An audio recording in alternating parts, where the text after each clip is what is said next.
최대 3일 안에 점수가 나온다. 총점 120점 만점. 앞으로는 6.0 만점으로 다시 리딩 더 리스닝에서 더미 체계가 부활하였습니다.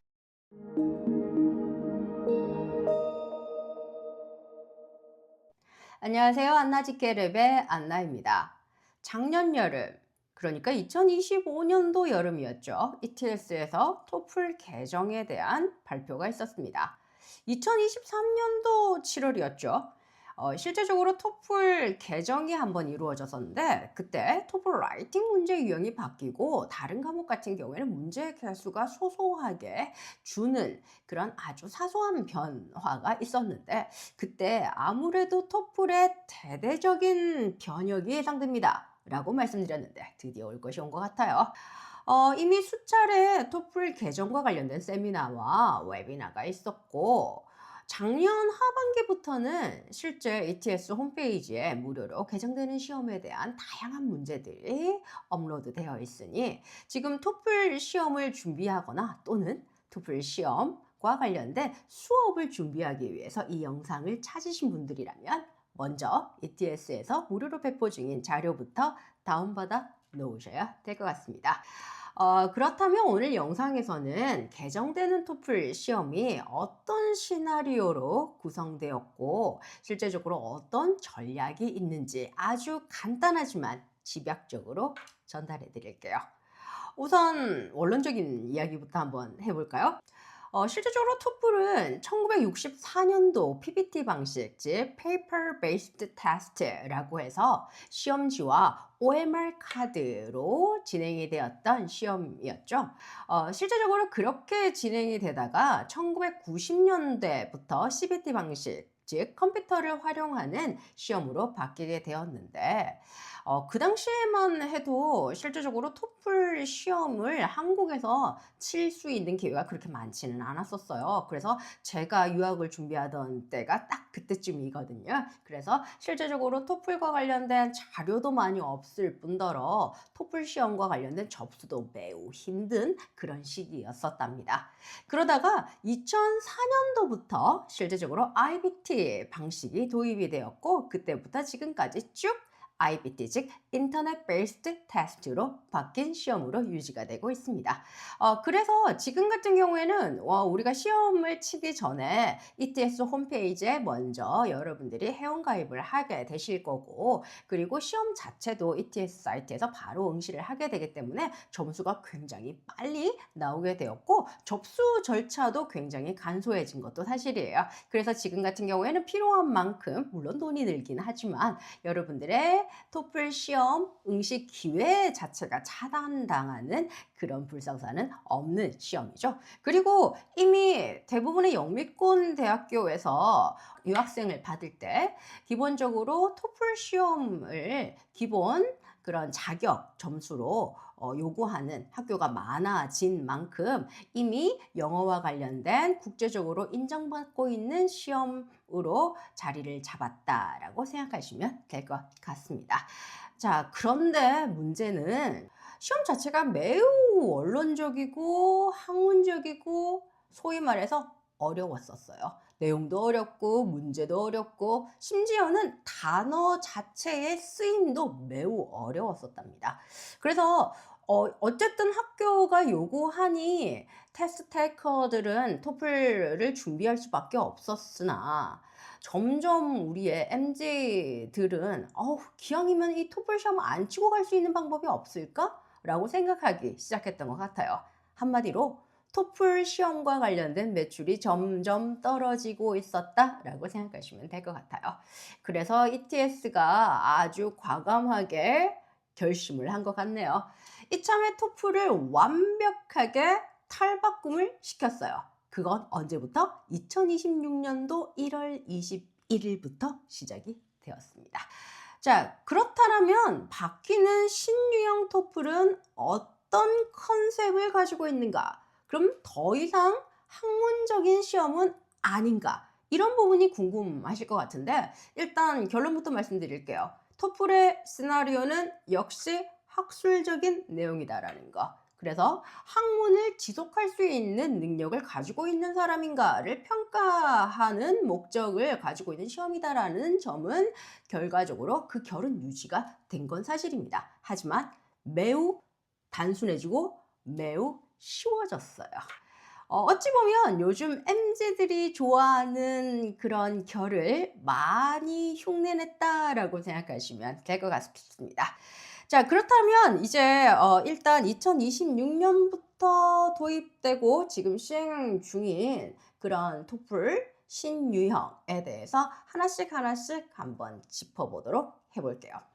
자, 그럼 토플과 관련된 가장 변화가 된 부분부터 먼저 짚어드릴게요.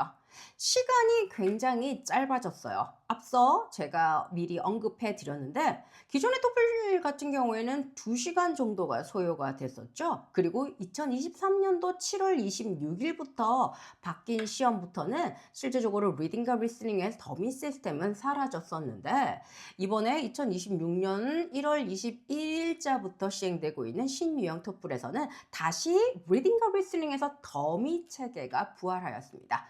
그래서 더미가 다시 부활되었으니까 시간이 더 길어지진 않았을까라고 걱정하는 친구들이 있었다라면 이렇게 생각하시면 될 것 같아요. 시간은 그럼에도 불구하고 매우 짧아졌다라는 거. 더미를 다 포함한다 할지라도 시간은 90분 정도로 매우 짧은 시험으로 바뀌었다라고 생각하시면 될 것 같아요. 자, 그리고 실제적으로 내용 자체에서 그동안 아주 아카데미컬한 부분에 어떻게 집착적으로 고수했었던 시험이었다라면 토플이 이제 바뀌는 시험에서는 실생활과 연관된 다양한 컨텐츠가 나오고 있다라는 거. 그럼에도 불구하고 학술적인 내용도 유지가 되고 있는데 비율상으로 보면 실생활과 관련된 그러한 컨텐츠가 더 많다. 한 70% 정도를 차지하고 있다라고 생각해도 과언은 아닐 것 같습니다. 자, 그리고 점수 결과가 매우 빨리 나오게 됩니다. 길어도 한 72시간, 즉 3일 안에 점수를 제시하겠다라고 발표를 하였고 실제 1월 21일자 이후부터 진행되고 있는 신유형 시험에서는 학생들이 결과가 굉장히 빨리 나와요. 심지어는 선생님 이틀 만에 나왔어요 하는 친구들도 있더라고요. 그래서 최대 3일 안에 점수가 나온다라고 생각하시면 될 것 같습니다.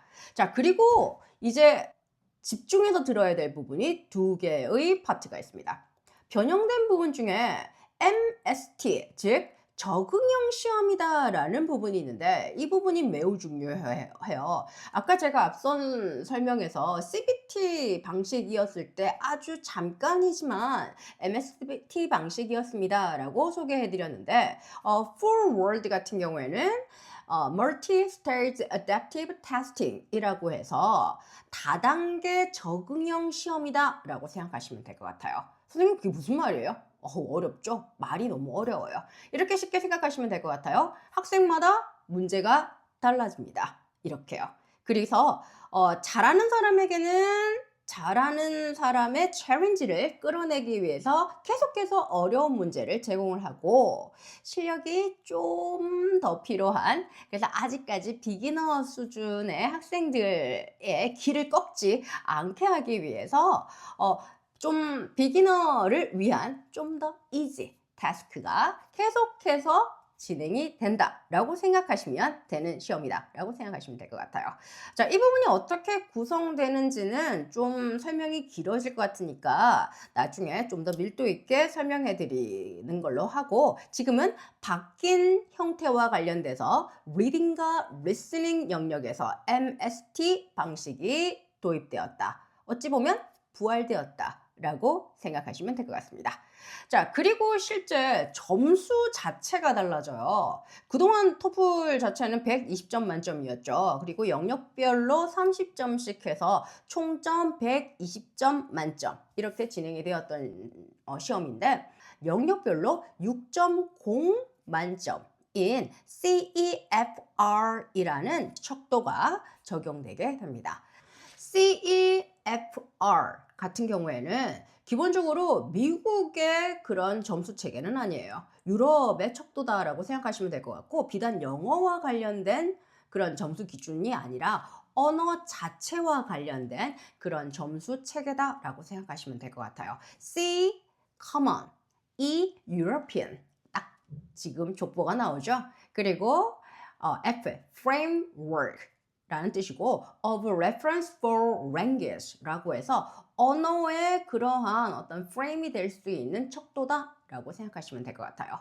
기본적으로 총 3단계로 이루어져 있는 척도고 그 3단계가 세부적으로 2단계씩 다시 나뉘면서 A, B, C, A1, A2, B1, B2, C1, C2 이런 식으로 기본적으로 진행이 되는 척도다라고 생각하시면 될 것 같아요. 일반적으로 A1 같은 경우에는 그 언어와 관련된 비기너 정도의 수준, A2 같은 경우가 elementary, 초급 정도의 수준으로 어느 정도의 의사소통이 가능한 정도라고 생각하시면 될 것 같고 B1부터가 intermediate, B2가 upper intermediate 정도라고 생각하시면 되고 기본적으로 B2와 B1 정도가 대학교에서 요구하는 그러한 수준의 어휘력을 가지고 있다라고 생각하시면 될 것 같아요. C 레벨까지는 mastery 그런 능력이기 때문에 거기까지 요구하는 학교는 거의 없답니다. 자, 그러면 기본적으로 CEFR이라는 그런 척도에 비준하여서 점수를 만들어냈기 때문에 토플 점수도 앞으로는 6.0 만점으로 이루어진다라고 생각하시면 될 것 같아요. 자, 여기서 하나 짚어드릴게요.